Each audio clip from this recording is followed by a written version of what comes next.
सभी विद्यार्थियों को सुप्रभात। अपने इस YouTube चैनल पर आपका स्वागत एवं अभिनंदन। हाँ, तो विद्यार्थियों, आज हम राजनीति विज्ञान से संबंधित, भारतीय संसद से संबंधित कुछ प्रश्नोत्तर देखने जा रहे हैं। तो आज का हमारा विषय रहेगा राजनीति विज्ञान, और राजनीति विज्ञान में आज हम देखेंगे भारतीय संसद से संबंधित कुछ प्रश्नोत्तर। तो शुरू करते हैं विद्यार्थियों आज का वीडियो।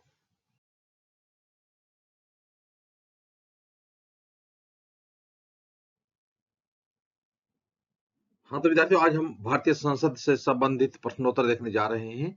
आज का हमारा पहला प्रश्न है, भारतीय संसद के निचले सदन यानी लोकसभा के कितने निर्वाचित क्षेत्र हैं?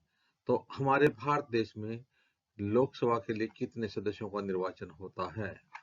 और लोकसभा को निचला सदन या निम्न सदन भी कहा जाता है, और राज्यसभा को उच्च सदन कहा जाता है। तो प्रश्न है कि भारतीय संसद के निचले सदन यानी निम्न सदन लोकसभा के कितने निर्वाचित क्षेत्र हैं, कितने निर्वाचित सदस्यों का चयन किया जाता है? तो इसका उत्तर हो जाएगा 543।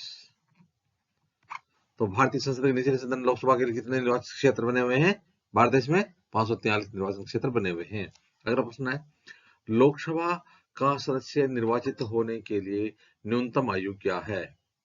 लोकसभा का चुनाव लड़ने के लिए यदि आयु की दृष्टि से देखा जाए तो जो न्यूनतम आयु वो कितनी होनी चाहिए? तो इसका उत्तर हो जाएगा न्यूनतम आयु 25 वर्ष होनी चाहिए। अगला प्रश्न है, सरकार के विरुद्ध अविश्वास प्रस्ताव किस सदन में प्रस्तुत किया जा सकता है? तो सरकार के विरुद्ध जो अविश्वास प्रस्ताव लाया जाता है, तो अविश्वास प्रस्ताव है वो विपक्ष के द्वारा लाया जाता है। तो देखिए, सरकार के विरुद्ध अविश्वास प्रस्ताव किस सदन में? तो सदन, एक तो उच्च सदन हो गया राज्यसभा और निम्न सदन हो गया लोकसभा। तो इन दोनों सदनों में किस में प्रस्तुत किया जाता है? तो इसका उत्तर हो जाएगा, जो सरकार के विरुद्ध अविश्वास प्रस्ताव है वो लोकसभा में लाया जाता है। कौन से सदन में लाया जाता है? लोकसभा में लाया जाता है। निम्न सदन लोकसभा में ही जो अविश्वास प्रस्ताव है वो लाया जा सकता है। हाँ, तो जैसे अब देखते हैं आज का अगला प्रश्न। अगला प्रश्न है, भारतीय संसद के ऊपरी सदन का नाम क्या है? तो भारतीय संसद के उच्च सदन का क्या नाम है? तो इसका तो उत्तर हो जाएगा, भारतीय संसद के उच्च सदन का नाम राज्यसभा है। इसको वरिष्ठ सदन भी कहा जाता है, विद्वानों की सभा भी कहा जाता है। अगला प्रश्न है, भारत की संसद किससे मिलकर बनती है? तो भारत की संसद है वो किससे मिलकर बनती है? राज्यसभा, लोकसभा और राष्ट्रपति से मिलकर के बनती है। तो राज्यसभा होता है ये एक स्थायी सदन होता है। राज्यसभा एक स्थायी सदन होता है। इसके जो सदस्य हैं वो 6 वर्ष के लिए निर्वाचित होते हैं। और लोकसभा होता है, लोकसभा जो सदन है वह एक अस्थायी सदन होता है। इनके सदस्यों का चुनाव 5 वर्ष के लिए किया जाता है। और किससे मिलकर बनती है संसद? राज्यसभा, लोकसभा और राष्ट्रपति से मिलकर के बनती है। राज्यसभा का पदेन सभापति कौन होता है? राज्यसभा का पदेन सभापति कौन होता है? तो देखिए विद्यार्थियों, जो उपराष्ट्रपति महोदय होते हैं वो ही, उपराष्ट्रपति महोदय ही राज्यसभा के पदेन सभापति होते हैं। तो राज्यसभा का पदेन सभापति कौन होता है? उप राष्ट्रपति राज्यसभा का पदेन सभापति होता है। हाँ, तो विद्यार्थियों आज का अगला प्रश्न है, मंत्रिपरिषद किसके प्रति सामूहिक रूप से उत्तरदायी होती है? मंत्रिपरिषद होती है वो किसके प्रति सामूहिक रूप से उत्तरदायी होती है? तो लोकसभा के प्रति उत्तरदायी होती है। लोकसभा भंग हो जाने पर जो मंत्रिपरिषद है वो भंग हो जाती है। तो मंत्रिपरिषद वो किसके प्रति सामूहिक रूप से उत्तरदायी होती है? लोकसभा के प्रति उत्तरदायी होती है। अगला प्रश्न है, सरकार के कितने अंग होते हैं? नाम लिखो। तो देखिए, सरकार के कितने होते हैं? 3 अंग होते हैं। कौन कौन से? विधायिका, कार्यपालिका और न्यायपालिका। सरकार के 3 अंग, समांतर 3 अंग होते हैं। विधायिका, कार्यपालिका और न्यायपालिका। अगला प्रश्न विद्यार्थियों, संसदीय व्यवस्था में सरकार का प्रधान कौन होता है? तो भारत देश में संसदीय व्यवस्था है, तो आपको बताना कि संसदीय व्यवस्था में सरकार का प्रधान कौन होता है? तो देखिए, प्रधानमंत्री संसदीय व्यवस्था में सरकार के प्रधान होते हैं। और जो अध्यक्षीय व्यवस्था होती है, अध्यक्षीय व्यवस्था में सरकार का प्रधान राष्ट्रपति होता है।